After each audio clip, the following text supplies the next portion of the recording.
دردناک واقعہ ہے۔ یہ جو اقلیتوں کے گھروں کو جلایا ہے، برباد کیا ہے، خراب کیا ہے، یہ اسلامی تعلیمات نہیں ہے۔ یہ مقامی لوگوں کی جہالت، سفاہت اور ضلالت ہو سکتی ہے، لیکن یہ اسلامی تعلیمات نہیں ہے۔ اسلامی تعلیمات یہ ہے کہ لوگوں کے مال، جان، عزت کے تحفظ ضروری ہے۔ من امنہ الناس علی دمائہم و اموالہم، سلمان کی تعریف کی گئی ہے، المسلم من سلم المسلمون من لسانہ و یدہ۔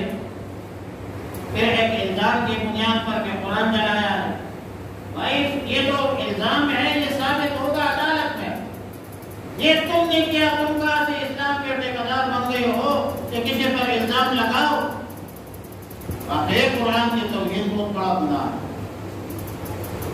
سچ ثابت ہو جائے تو بڑا جرم ہے۔ اسلام کے ٹھیکیدار مت بنو،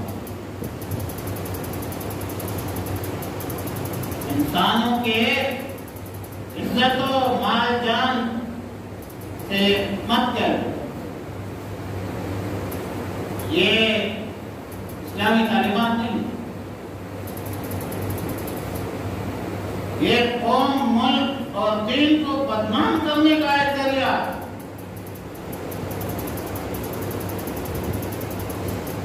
اگر ایک مجرم نے جرم کیا ہے تو آپ کیا پورے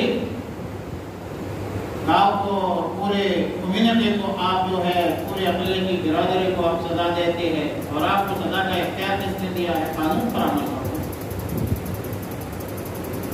لہذا گڑھوالے میں جو واقعہ ہوا ہے یہ قابل مذمت بھی ہے، اور نہ صرف قابل مذمت ہے کہ جن لوگوں نے یہ کام کیا ہے وہ قابل مرمت۔